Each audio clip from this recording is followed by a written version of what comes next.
Friends, આજનો વિડીયોનો topic છે જેમાં ગુજરાતમાં જે પણ ભાઈઓ બહેનો વર્ષ 2025-26માં બીએસસી નર્સિંગમાં એડમિશન લેવાના હોય તો આપણે એની સંપૂર્ણ માહિતી છે લેવાના છે, જેમ કે ડોક્યુમેન્ટ, ફીસ, પ્રવેશની લાયકાત, તમારી સ્કોલરશિપ રિલેટેડ, એડમિશનની પ્રોસેસ કઈ રીતે રહેશે અને આ વર્ષના ફોર્મ છે એ તમારે ક્યારે ભરવાના રહેશે, એની છેલ્લી તારીખ શું રહેશે, કટ ઓફ, કોલેજ લિસ્ટ વગેરેની સંપૂર્ણ માહિતી આપણે સ્ટેપ બાય સ્ટેપ જોવાના છીએ. દર વર્ષે પેરામેડિકલ, બીએસસી નર્સિંગ, જીએનએમ વગેરેના વિડીયો છે આ ચેનલમાં અપલોડ થતા હોય છે. સ્ટેપ બાય સ્ટેપ તમામ પ્રકારના વિડીયો તમને અપડેટ સાથે મળતા રહેશે, જેમાં તમારે ફોર્મ ભરવાથી લઈ અને જ્યાં સુધી તમને કોલેજ અને સ્કોલરશિપ ના મળે ત્યાં સુધી સંપૂર્ણ પ્રોસેસના વિડીયો આવતા હોય છે. તો જો તમે ચેનલમાં નવા હોય અને તમે આ વર્ષે બીએસસી નર્સિંગ કોર્સમાં એડમિશન લેવા માંગતા હોય તો ચેનલને સબસ્ક્રાઈબ કરી રાખજો અને ડેઇલી અગત્યના અપડેટ માટે વોટ્સઅપ ગ્રુપમાં જોઈન થઈ જજો અને ઇન્સ્ટાગ્રામ પેજને પણ ફોલો કરી લેજો. તો આપણે વિગતવાર એની માહિતી છે એ જોઈએ. તો પહેલાં તમે બીએસસી નર્સિંગ છે એનું જ્યારે પણ એડમિશન ફોર્મ ભરવાનું ચાલુ થશે તમારી પાસે કયા કયા ડોક્યુમેન્ટ છે તે હોવા જોઈએ. ડોક્યુમેન્ટ છે એ તમે રેડી કરી રાખજો, જેથી કરીને ફોર્મ ભરવાની પ્રોસેસ ચાલુ થાય ત્યારે તમે ડાયરેક્ટ જ ફોર્મ છે એ ભરી શકો. ફોર્મ તમારે કઈ રીતે ભરવાનું રહેશે એના પર પણ હું લાઈવ પ્રોસેસનો વિડીયો છે બનાવી દઈશ. ગયા વર્ષનો વિડીયો જોઈએ તો એ પણ તમને પ્લેલિસ્ટમાં મળી જશે. તમારે સારી એવી ટકાવારી હોય પરંતુ ફોર્મ ભરવામાં તમે મિસ્ટેક કરો તો મેરિટ લિસ્ટમાં તમારું નામ છે તે આવી નહીં, જેથી કરીને જ્યારે પણ ફોર્મ ભરવાનો વિડીયો અથવા માહિતીના વિડીયો અપલોડ થાય તો તમારે વ્યવસ્થિતપણે જોઈ લેવા. તો ફોર્મ તમે ભરવા બેસો ત્યારે તમારી પાસે એક આધાર કાર્ડ હોવું જોઈએ, 10th અને 12thની માર્કશીટ હોવી જોઈએ, ફિટનેસ સર્ટિફિકેટ હોવું જોઈએ, લિવિંગ સર્ટિફિકેટ એટલે કે શાળા સુધીનું પ્રમાણપત્ર હોવું જોઈએ અને તમારું કેટેગરી સર્ટિફિકેટ છે તે હોવું જોઈએ.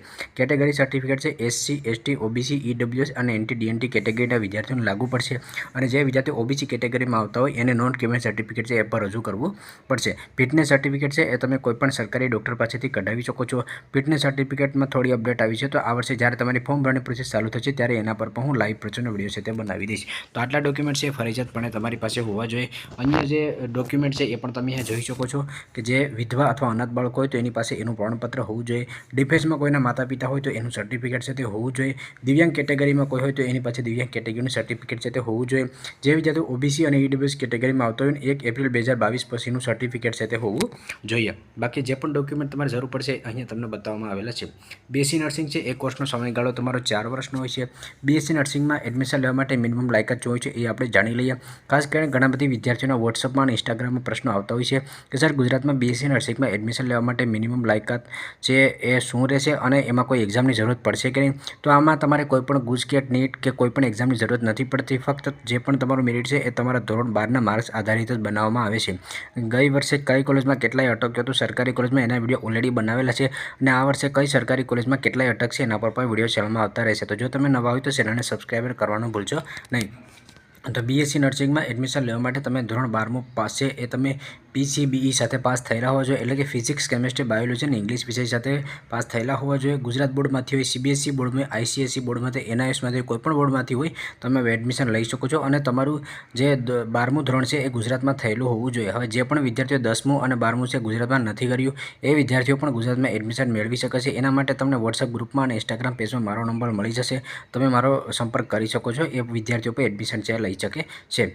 જે જનરલ કેટેગરીમાં આવતા હોય એને મિનિમમ 45% હોવા જોઈએ અને OBC, SC, ST category, reserve કેટેગરીના વિદ્યાર્થીઓને 40% છે તે હોવા જોઈએ. તો આ તમારી મિનિમમ લાયકાત રહેશે. આના માટે કોઈપણ એડમિશન માટે તમારે સ્પર્ધાત્મક પરીક્ષા તે દેવાની હોતી નથી. તમે ડાયરેક્ટ જ ધોરણ 12ના મેરિટ આધારે જ એડમિશન છે તે આપવામાં આવે છે. એ તમે જ્યારે ફોર્મ ભરેલું છે ત્યારે તમારું મેરિટ લિસ્ટ છે તે ડિક્લેર કરવામાં આવશે. સંપૂર્ણ વિડીયો ચેનલમાં આવતા રહેશે. બીએસસી નર્સિંગમાં તમે ફોર્મ ભરશો ઓનલાઈન ત્યારે તમારે કેટલી ફી ભરવાની હોય છે તો એના માટે તમારે 1000 રૂપિયા ફી છે તે ફોર્મ ભરતી વખતે તમારે ઓનલાઈન જ પે છે તે કરવાની હોય છે. બીએસસી નર્સિંગમાં સરકારી કોલેજમાં અને ખાનગી કોલેજમાં ફોર્મ તમારે ક્યાંથી ભરવાનું હોય છે તો તમે ઘેર બેઠા જ પોતાના મોબાઈલ કે કમ્પ્યુટરની મદદથી ભરી શકો છો. તમને ભરતા ના ફાવતો હોય તમે કોઈ ઓનલાઈન સેન્ટરની મદદથી પણ ભરી શકો છો. હું લાઈવ પ્રોસેસનો વિડીયો પણ બનાવી દઈશ કે તમે ઘેર બેઠા મોબાઈલમાં કઈ રીતે ફોર્મ ભરી શકો છો. સરકારી કોલેજ માટે પણ તમારે એક જ ફોર્મ ભરવાનું છે અને ખાનગી પ્રાઇવેટ કોલેજ માટે પણ તમારે એક જ ફોર્મ છે તે ભરવાનું રહેશે. તો એની એડમિશન પ્રોસેસ ચાલુ થશે ત્યારે હું લાઈવ પ્રોસેસનો વિડીયો છે એ બનાવી દઈશ.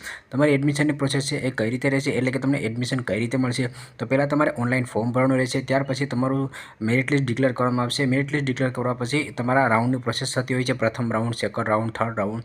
તેમાં તમારે ઓનલાઈન કોલેજ પસંદગી કરવાની રહેશે. ઓનલાઈન કોલેજ પસંદગી તમારે કઈ રીતે કરવાની રહેશે જેથી કરીને તમને ઓછા ટકા હોય તો પણ તમને સારી એવી કોલેજ મળી રહે એના પર પણ હું લાઈવ પ્રોસેસના વિડીયો છે તે બનાવી દઈશ.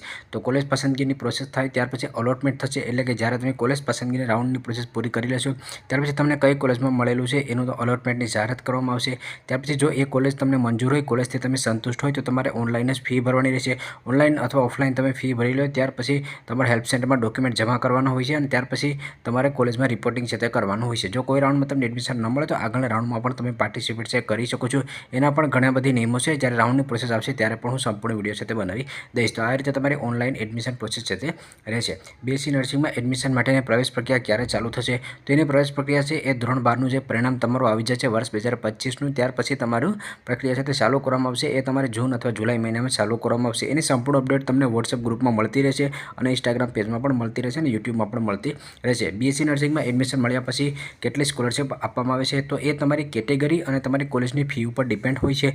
એના પર ઓલરેડી મેં એક સ્પેશિયલ વિડીયો બનાવેલો છે કે પેરામેડિકલમાં એડમિશન લેતા હોય તો તમે કઈ કેટેગરીના વિદ્યાર્થીઓને કઈ સ્કોલરશિપ લેવી જોઈએ જેથી કરીને મહત્તમ સ્કોલરશિપ મળી શકે. જે વિદ્યાર્થીઓને ઓછી ટકાવારી હોય અને સેલ્ફ ફાઇનાન્સ કોલેજમાં એડમિશન લેતા હોય તો સ્કોલરશિપ તમારે સારી એવી પસંદ કરવી જોઈએ જેથી કરીને તમને વધારે પડતી શિષ્યવૃત્તિ મળે અને ખાનગી કોલેજમાં તમારે વધારે ફી છે તે ભરવી પડે નહીં. તો એ વિડીયોની લિંક પર તમને ડિસ્ક્રિપ્શનમાં અથવા પ્લેલિસ્ટમાં મળી જશે. બીએસસી નર્સિંગમાં એડમિશન અને સ્કોલરશિપની અપડેટ તમને ક્યાંથી મળશે તો ઓફિશિયલ વેબસાઇટમાં પણ મળશે. આ ઉપરાંત તમને અમારી વેબસાઇટમાં, યુટ્યુબ ચેનલ, વોટ્સએપ ગ્રુપ અને ઇન્સ્ટાગ્રામ પેજમાં પણ મળી જશે. હવે કોલેજનું લિસ્ટ તમારે ક્યાંથી ડાઉનલોડ કરવાનું છે, કોલેજની ફી કેટલી છે, કટ ઓફ વગેરેની માહિતી છે આપણે વેબસાઇટમાં જઈને જોઈએ.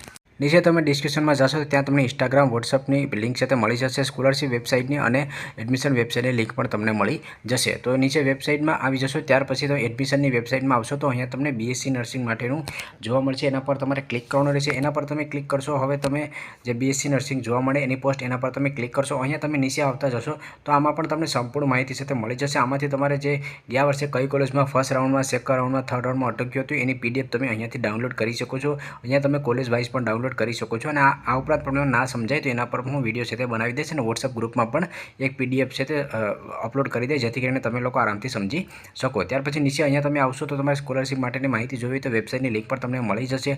અને ત્યાર પછી નીચે આવશો તો અહીંયા તમારે જે ડોક્યુમેન્ટ રિલેટેડ અને કોલેજની જે પીડીએફ જોતી હોય તે સંપૂર્ણ માહિતી પણ અહીંયા મળી જશે. બીએસસી નર્સિંગની તમારે 2025ની અપડેટ પીડીએફ ડાઉનલોડ કરવી હોય તો અહીંયા વેબસાઇટમાંથી તમને એ પીડીએફ મળી જશે. અને ગવર્મેન્ટ કોલેજ છે એનું ફી સ્ટ્રક્ચર એ પણ તમને અહીંયા મળી જશે. આ જે આપણી વેબસાઇટ છે જેમાં દરરોજ અપડેટ તમને આપવામાં આવશે. અહીંયા ઓફિશિયલ વેબસાઇટ જોવા મળશે. એના પર તમે ક્લિક કરશો તો જે ગુજરાત સરકાર દ્વારા એડમિશન માટેની પ્રોસેસ કરવામાં આવે છે એ વેબસાઇટમાં તમે આવી જશો. અહીંયા આવ્યા પછી તમે નર્સિંગ, ફિઝિયોથેરાપી, અન્ય કોર્સનું મેનુ જોવા મળશે. એમાં તમે ક્લિક કરશો તો સંપૂર્ણ તમારી પ્રોસેસ છે એ આ વેબસાઇટમાં જ કરવામાં આવશે અને આના ઉપરથી હું પણ તમને અપડેટ સાથે આપતો આવશું. તો વગેરે માહિતી તમને આ વેબસાઇટમાં પણ મળી જશે. તો આવી રીતે સ્ટેપ બાય સ્ટેપ તમે સંપૂર્ણ માહિતી છે એ મેળવી શકો છો. જ્યારે તમારું વર્ષ 2025-26 માટેનું રિઝલ્ટ આવી જશે ગુજરાત બોર્ડનું, ત્યાર પછી તમારી પ્રવેશ પ્રક્રિયા ચાલુ થશે. ત્યારે જ્યારથી તમારે નોટિફિકેશન ડિક્લેર થાય ત્યારથી લઈ અને જ્યાં સુધી તમને કોલેજ અને સ્કોલરશિપ ના મળે ત્યાં સુધી A to Z વિડીયો સાથે આવતા રહેશે. તો તમે ચેનલમાં ન હોય તો ચેનલને સબસ્ક્રાઈબ કરી રાખજો. વોટ્સએપ ગ્રુપમાં જોઈન થઈ જાઓ જેથી કરીને જો વિડીયો ક્યારે લેટ અપલોડ થયો હોય તો તમને વોટ્સએપ ગ્રુપમાં પણ અપડેટ મળતી રહે અને ઇન્સ્ટાગ્રામ પેજમાં પણ ફોલો કરવાનું ભૂલશો નહીં.